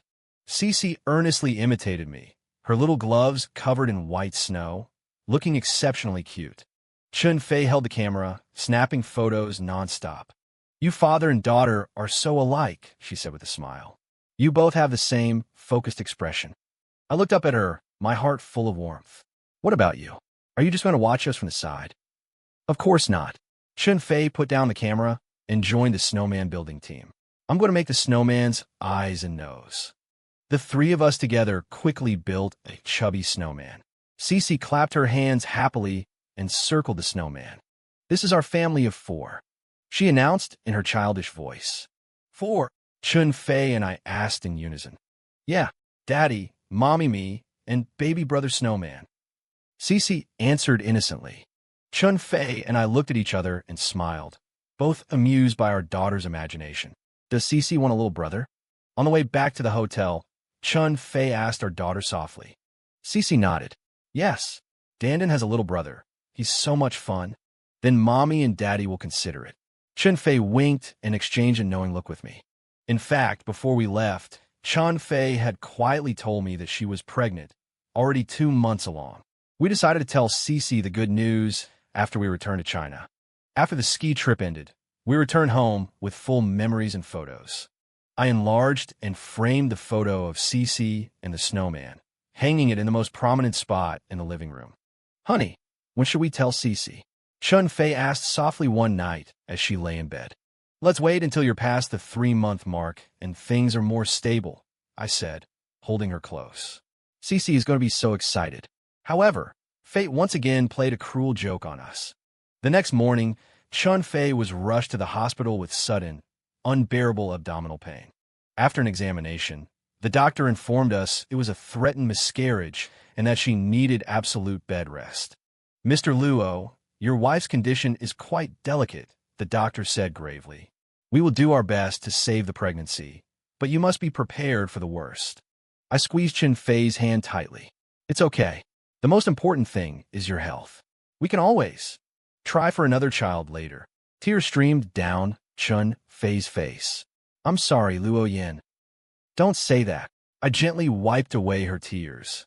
This isn't your fault. You're doing great. For the next 2 weeks, Chen Fei remained in the hospital while I took care of Cici at home, spending as much time with Chen Fei as I could. When is Mommy coming home? Cici asked frequently. Mommy isn't feeling well and needs to rest at the hospital for a while. I explained patiently. She'll come back as soon as she's better. Cici seemed to sense something was wrong. She became exceptionally well-behaved, no longer making a fuss like before, and even took the initiative to help me tidy up her toys and clear the table. Daddy, can I draw a picture for Mommy? Cici asked suddenly one day after school. Of course you can. Mommy will be very happy. So, Cici earnestly drew a family portrait of 4 people standing hand in hand. Daddy, Mommy, Cici, and the baby in Mommy's tummy. Looking at the drawing, I was both surprised and touched. Cici, how did you know there's a baby in Mommy's tummy? I heard you and Mommy talking. Cici looked up, her eyes sparkling. Am I going to have a little brother or sister? I squatted down to look her in the eye. Yes, but the baby isn't feeling very well right now, so Mommy needs to get plenty of rest. The baby will get better, right? Faced with my daughter's innocent question, I didn't know how to answer. Finally, I could only say, we are all trying our best to help the baby grow up healthy. I brought Cici's drawing to Chen Fei. Seeing the family of 4 in the picture, Chen Fei cried. Cici knows, she asked, wiping away her tears. Yeah, she heard us talking. I held her hand. She's really looking forward to having a little brother or sister. Chen Fei touched her slightly round lower abdomen. I'll hold on, for the 3 of us, and for this little life. Late one night in the 3rd week, Chen Fei suffered a sudden hemorrhage and was rushed into the operating room. When the doctor came out, his expression was grim. Mr. Luo, I'm very sorry. We weren't able to save the fetus. My body trembled, and I felt a wave of dizziness. Then, what about my wife? Her life is not in danger, but she lost a lot of blood and needs to be observed. The doctor patted my shoulder.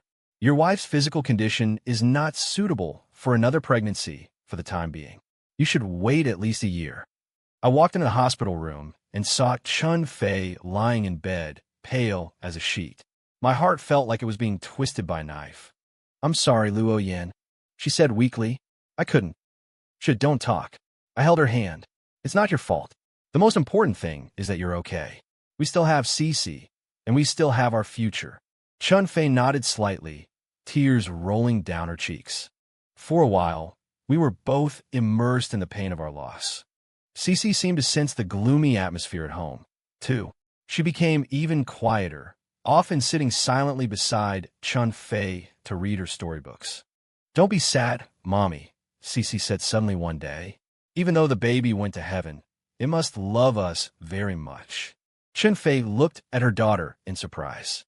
Cici, how did you? Daddy told me. Cici leaned into Chen Fei's arms.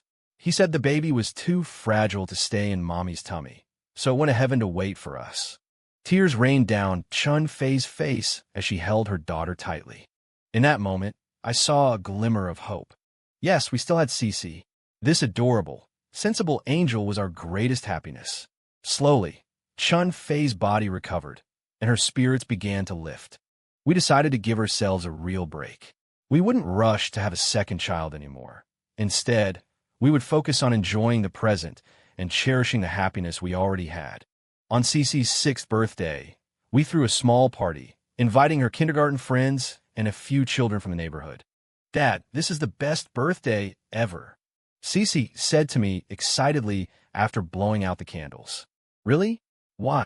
Because I have the mom and dad who love me most, and so many friends, too.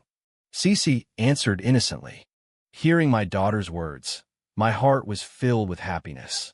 Indeed, this is true happiness, to be loved and to love in return. Not long after her birthday, Cici was about to start elementary school. Chen Fei and I began selecting a school for her and preparing for her enrollment. I'd like to send her to Yueying Elementary School, Chun Fei suggested. The faculty there is excellent, and it's close to home. Good idea, I nodded. But the competition might be fierce, so we need to prepare in advance. To ensure Cece's smooth admission, we enrolled her in various extracurricular activities to foster her all-around development. Piano, painting, swimming. Cece enjoyed them all, but she especially loved the piano. Dad, I want to be a pianist when I grow up, she would often tell me. Seeing our daughter's passion and talent, Chun Fei and I decided to fully support her dream without pressuring her too much. We wanted her to grow up happy, rather than becoming one of those children who lose their childhoods for the sake of grades and accolades. Cece was successfully admitted to Yueying Elementary School. On her first day, wearing her brand new uniform and carrying the backpack we had picked out together, she looked both excited and nervous. Mom, Dad, you have to come pick me up after school, okay? She reminded us repeatedly. Of course, we'll be there on time, I said, patting her head. Be brave. You're going to make lots of new friends. Once school started, Cece adapted quickly. She had excellent grades and many friends. Her teachers often praised her for being bright, sensible, and having leadership skills. This filled Chun Fei and me with immense pride. She really takes after you, Chun Fei would often say.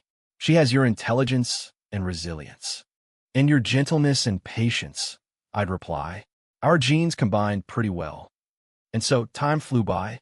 When Cece was 8, we decided to move to a larger house to provide her with a better environment for growing up. The new home had a spacious yard where Cece could keep pets and plant flowers. She particularly loved cats, so we adopted an orange tabby and named him Little Orange. Cece and Little Orange were inseparable. The first thing she did upon coming home from school every day was look for him. Dad, do you think Little Orange knows I love him? Cece asked me suddenly one evening. Of course he knows, I answer with certainty. He waits for you to come home every day. Then, if someone goes away, will they still know we love them? I paused for a moment, unsure why Cece was suddenly asking such a profound question. Do you mean people who have passed away? Cece nodded, like that little baby in Mom's tummy. I took a deep breath and crouched down to look her in the eye. I believe they know. Even though they didn't make it into this world, they surely felt our love. Then where are they now? In heaven, among the stars, or in our hearts? I answered softly. As long as we remember them, they will always be there. Cece nodded thoughtfully, then ran off to find Little Orange. Watching her retreating figure, I felt a mix of relief and melancholy. My daughter was understanding the world, understanding life, and parting in her own unique way. The next day, I told Chun Fei about this.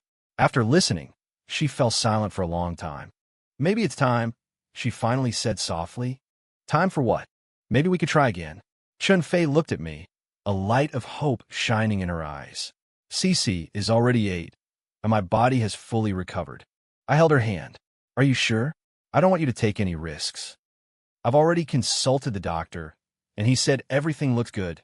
Chun Fei said firmly. I want to give Cece a little brother or sister and make our family more complete. Seeing the determination in her eyes, I felt a surge of emotion. This woman had always been the strongest, bravest presence in my life. All right, we'll try together, I said, hugging her tightly. No matter the outcome, we have each other. This time, fate smiled upon us. 3 months later, Chun Fei was pregnant again, and all checkups showed everything was normal. When Cece found out, she jumped for joy. I'm going to be a big sister, she announced excitedly, then leaned over Chun Fei's belly and said, Little baby, I'm your big sister. I'll protect you. Watching this scene, Chun Fei and I looked at each other and smiled, our eyes glistening with tears of happiness. During her pregnancy, Chun Fei was exceptionally careful. I also cut back on my workload to be by her side as much as possible. Cece acted like a little grown-up, frequently reminding her mom to rest more and not overexert herself. Dad, Mom needs to eat more fruit. It's good for the baby, she told me solemnly, looking like a little doctor. Orders received, Dr. Cece. I saluted playfully, which made her giggle uncontrollably. 10 months later, on a sunny spring day, our little son was born safe and sound. We named him Luo Chun. Cece looked at her baby brother with excitement, and gingerly touched his little hand. He's so tiny, just like a doll, she marveled. You were just this small when you were born, too, I told her. Really? Cece couldn't believe it. Then how'd I get this big? Because of Mom and Dad's love and the magic of time, I answered with a smile. With Chun Chun, our family felt even more complete.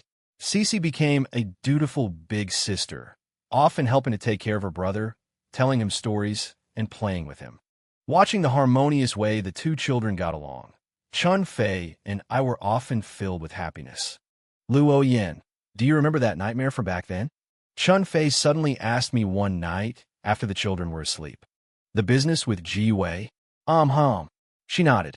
Back then, could you have imagined a life like this? I shook my head gently. No. Back then, I wasn't even sure if I could believe in love anymore. Fate is truly strange, isn't it? Chun Fei leaned against my shoulder. A painful ending turned out to be the beginning of a happy new chapter. Yes, if not for Ji Wei's betrayal, and if not for that heart-stopping accident, I might never have discovered Chun Fei's true heart, nor would we have Cece and Chun Chin today. Life is like a river, sometimes turbulent, sometimes calm. Those past storms eventually became the driving force to move forward.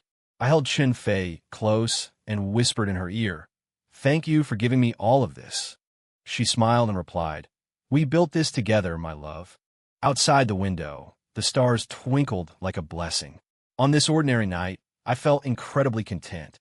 Life might not be perfect, but it has given me the most precious gifts, love and family.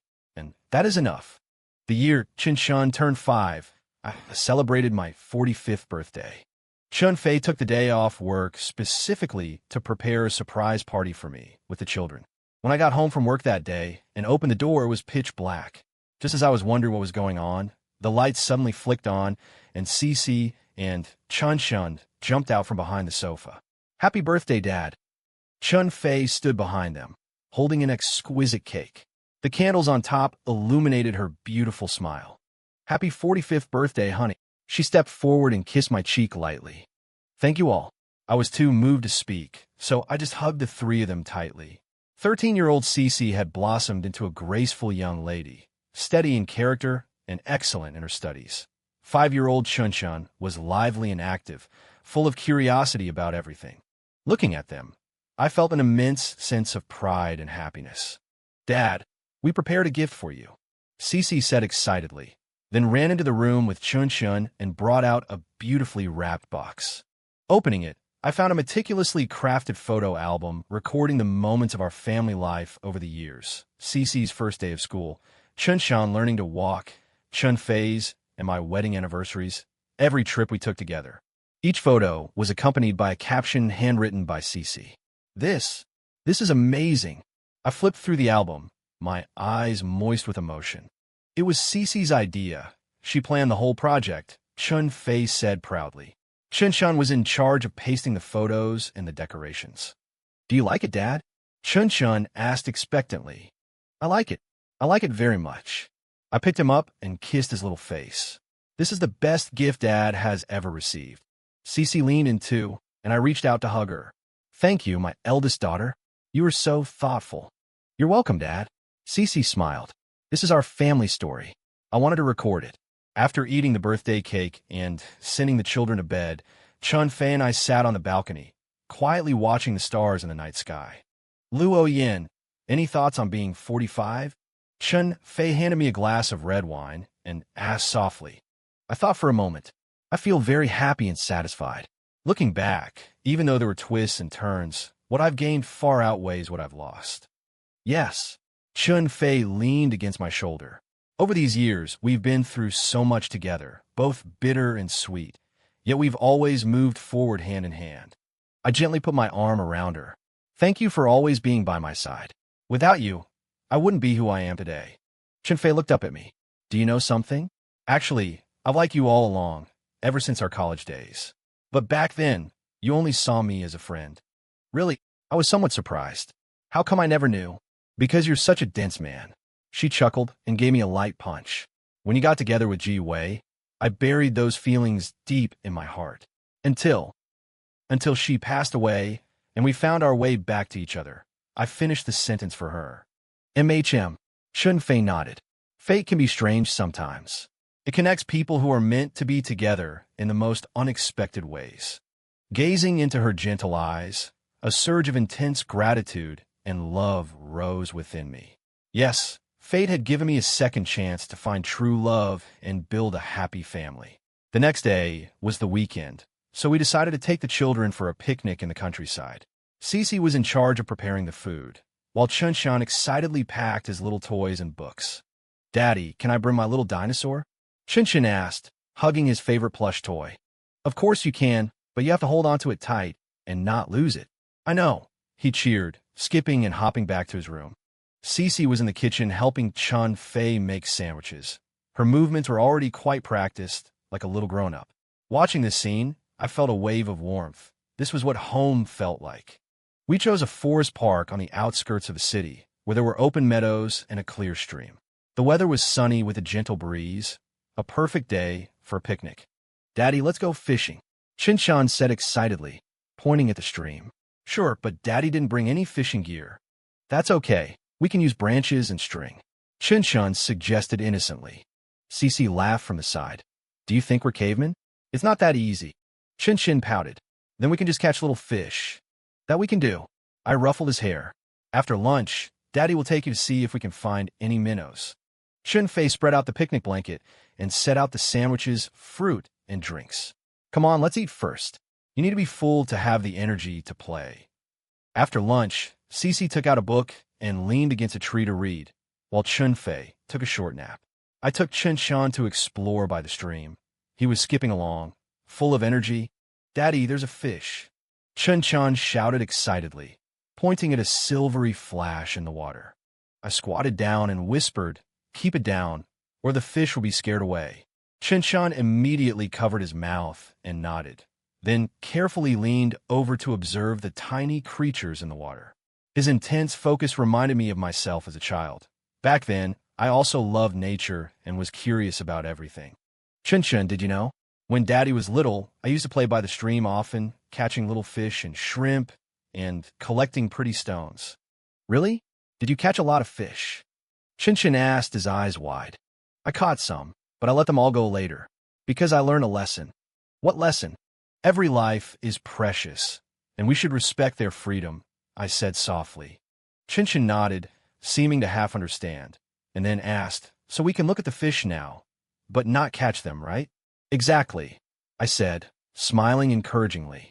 Sunlight filtered through the leaves, dappling Chun-Shan's tender face, his eyes shining with innocent light.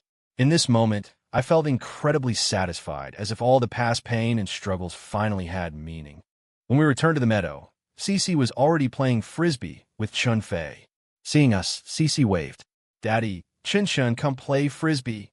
We joined the game, the four of us running and laughing on the grass, completely forgetting the noise of the city and the pressures of work. This kind of simple happiness was something I once thought I would never possess. On the way home, Chun-Shan fell asleep leaning against my shoulder, while Cece wore headphones listening to music. Chun-Fei drove, occasionally glancing at me through the rearview mirror, her eyes full of smiles. "Did you have a good time today?" she asked softly. "I had a wonderful time. Thank you for planning this trip." "Don't mention it. This is our family time." She smiled. "There will be many more days like this in the future." Back home, I carried the sleeping Chun-Shan into his room, gently took off his shoes, and tucked him in. His little face looked so peaceful in his sleep, it made my heart melt. In that moment, I suddenly remembered the painful, despairing version of myself from years ago. Back then, I never could have imagined I would have a life as happy as this. Just as I was lost in thought, my phone suddenly vibrated. It was an unfamiliar number, but the area code indicated it was from my hometown. I stepped out of Chun-Shan's room and answered the call. "Hello, who is this?" "Is this Mr. Luo Yin?" An unfamiliar male voice asked. "Speaking. You are." "Mr. Luo, I am a doctor at the city First People's Hospital. Your former father-in-law, Mr. G, has been admitted. His condition isn't good. He left your contact information and hopes to see you." I was stunned. Ji Wei's father? That name hadn't appeared in my life for years. Since the lawsuit ended, we hadn't been in contact.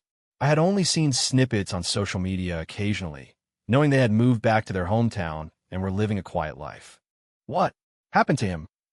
I asked hesitantly. Terminal lung cancer. He may not have much time left, the doctor sighed. He has been wanting to see you. He said there are things he wants to tell you in person. I fell silent. Memories from years ago flashed through my mind. G-Way's betrayal, my in-laws' greed, that malicious lawsuit. But all the pain and anger had been washed away by time. Mr. Luo, are you still there? The doctor's voice pulled me back to reality. Yes, I'm here. I need to think about it. After hanging up, I stood by the window, staring blankly at the city lights in the night. Chun-Fei walked over and asked with concern, "What's wrong? Are you not feeling well?" I told her about the call. "Do you plan to go see him?" Chun-Fei asked, her tone calm and without judgment. "I don't know," I answered honestly. "I haven't thought about that part of my past for a long time." Chun-Fei gently took my hand. "Honey, whatever you decide, I support you. But remember, forgiveness isn't for others. It's for yourself." Looking into her wise and gentle eyes, I knew the answer. The next day, I took leave from work and boarded a train back to my hometown alone. Along the way, I thought about many things, the past, forgiveness, and the meaning of life. It was afternoon when I arrived at the hospital. In the ward, G's father lay on the bed, looking exceptionally gaunt and aged. When he saw me, a flicker of surprise and gratitude crossed his eyes. "Luo Yan, you actually came." His voice was weak, but laced with relief. "I'm here." I nodded and sat down by the bedside. "How are you feeling?" "Not good. The doctor says I might not last much longer." He gave a bitter laugh. "Heaven has been kind, giving me the chance to apologize to you before I go." "Apologize?" "Yes, for what we did to you back then." G's father spoke with difficulty. "At that time, we were blinded by anger and greed, and we did many foolish things. Later, only later did we realize that Xiao Wei's death really had nothing to do with you." I remained silent, waiting for him to continue. "All these years, I've lived with guilt." Tears welled up in G's father's eyes. "Not just toward you, but toward Xiao Wei as well. We failed to raise her properly and let her go astray. If we had cared more about her character back then, rather than just valuing her looks and achievements, perhaps the outcome would have been different." Listening to his confession, the last shred of resentment in my heart dissipated. Life is so short. What grudge is worth holding on to forever? "Uncle G, let the past remain in the past," I said softly. "I believe that in heaven, G Wei would forgive all of us, too." G's father nodded slightly, tears in his eyes. "Thank you for coming, Luo Yan. Seeing that you are doing well now, I can rest easy." "You know about my situation?" "Yes. I occasionally see your updates on social media. Seeing that you've remarried and have a child, I'm truly happy for you." We talked for a while longer, mostly just small talk. Before I left, G's father grabbed my hand. "Luo Yan, promise me one thing." "What is it?" "While you are alive, cherish the people around you. Never wait until you've lost them to realize their value." I nodded. "I will. You take care, too." By the time I left the hospital, it was already dark. I stood at the entrance, taking a deep breath of the air of my hometown. The knot that had burdened my heart for years was finally, at this moment, completely untied. A week later, I received the news of Mr. G's passing. In accordance with his final wishes, the funeral was simple, attended by only a few close relatives and friends. I sent a wreath, but I did not attend. This was my final farewell to that part of the past. When I got home, Chun-Fei asked if I was okay. I nodded with a smile. "I'm good. It feels like I've put down a heavy burden." "That's good." She hugged me gently. "Let the past be the past. We have the present and the future." Yes, no matter what happened in the past, life goes on. Those pains and setbacks will eventually become part of our journey, but they should not become burdens that hold us back. After dinner, Cece and I helped Chun-Chun finish his craft project, a small paper pinwheel. Watching my son's serious little face and my daughter's patient instruction, I felt an overwhelming sense of happiness. This is my life. Simple, real, and filled with love and warmth. That lie from all those years ago once caused me unbearable pain, yet unexpectedly opened a door to happiness for me. Without Ji Wei's betrayal and her plot to kill me, I might never have discovered Chun-Fei's love, nor would I have these two adorable angels, Cece and Chen-Chen. The workings of fate are always so curious. When it closes a door, it opens a window. What matters is that we have the courage to step out of the darkness and welcome the new sunlight. Daddy, look. Chen-Chen happily held up the finished pinwheel. It spins. I nodded with a smile. Yes, it's spinning. Just like life, always moving forward. Cece leaned in, laughing. Daddy is talking about those big life lessons again. I patted the heads of my two children, my heart filled with gratitude. This is my home, my happiness, my everything. No matter how the world outside changes, this harbor will always be my warmest sanctuary. And that lie that once hurt me has now become like dust in the wind, drifting away, never to affect my life again. Because I have found true love and happiness, and that is more important than anything else. The end.